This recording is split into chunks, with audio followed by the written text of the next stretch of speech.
Thank you, Mr. Chairman. Apologize for missing the earlier panel and the testimony here. We're obviously drilling down some, fairly detailed levels, and I'd kind of like to just pull back a little bit and try and get a little bit simpler understanding of something that is probably pretty complex. But to follow up on the Chairman's questioning there in terms of basically hiring a manager to manage a portfolio within the banks. Do you have examples of other managers that you use similarly to manage certain funds in your banks, Mr. Malloy? In this particular transaction, we only had one counterparty that we did this in, and within the prime brokerage piece, no, I'm not aware of another example of that.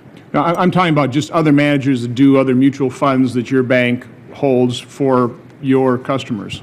I mean, is there another? Do you hire another manager to do something similar? I'm not saying really high-frequency trading like this, based on an algorithm, but just a manager to manage a portfolio of stocks for your customers.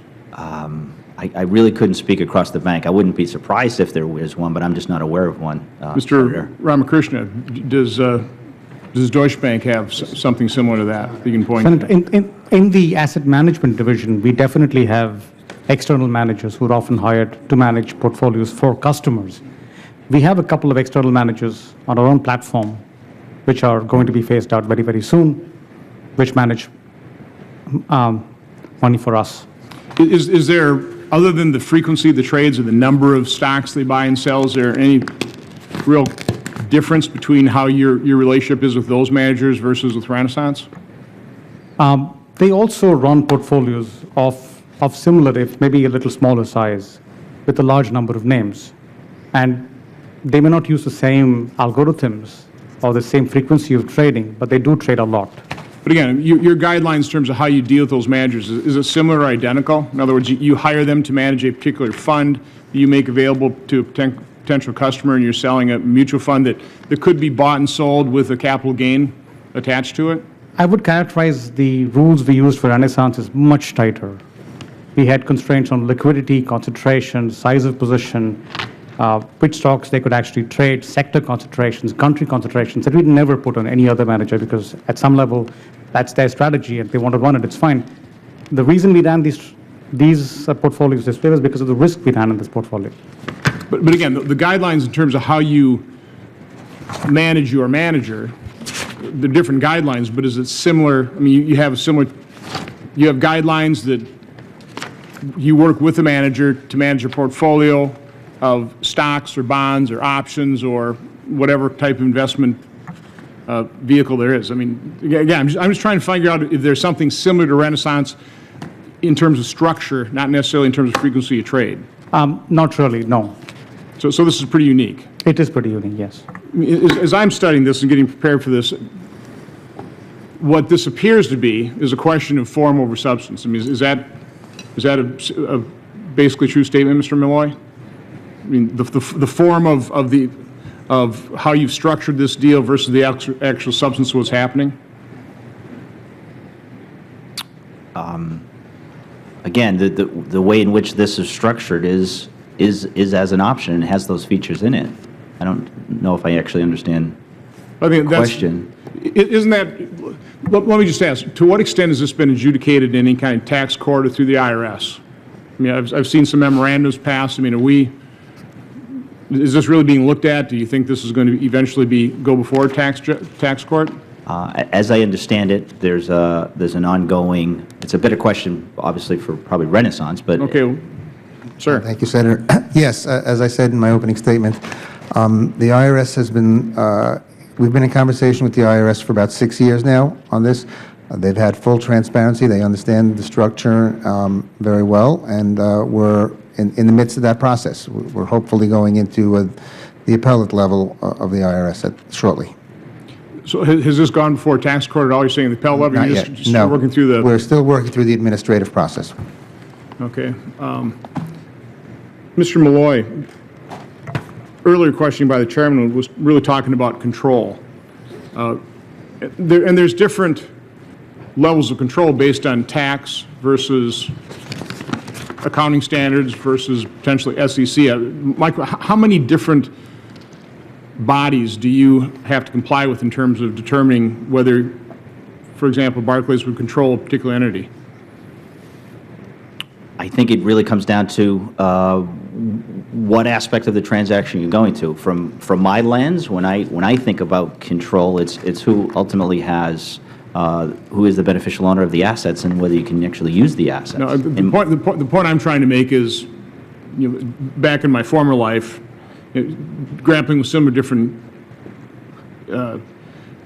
issues, there are criteria to determine whether the IRS is going to take a look at this as a controlled entity, or versus whether accounting standards determine that. Right. And they're not always the same, correct?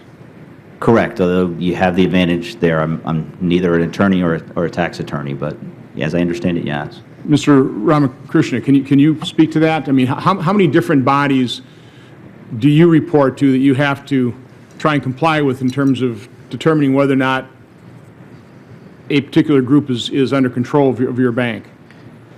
Senator, as a risk manager and the person who would take the first hit if there were a loss in this portfolio, it was very clear to me that we had ultimate control because we were the ones who were going to bear the brunt of a catastrophic loss.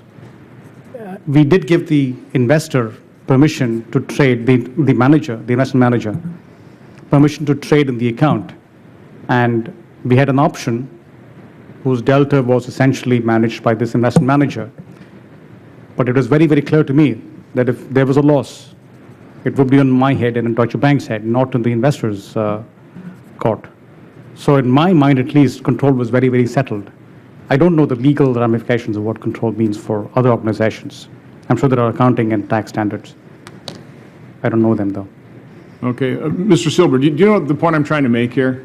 I'm not really right. I'm not trying to judge whether or not this was a controlled entity. I'm just trying to point out, in trying to comply with whether it's the tax authority or whether it's SEC or whether it's just your basic accounting standards. I mean, how many different bodies are you trying to provide different standards, different criteria for determining to make these judgments, whether something is truly an option or whether it's under your control or Senator, the point I'm making. Yes, I understand, Senator. We are nowhere near as diverse an entity as either of the banks here, but we ourselves are subject to multiple levels of regulatory review and filings, many of which from the IRS, the SEC, we're regulated by the CFTC. We have ongoing filings, many of which have different definitions.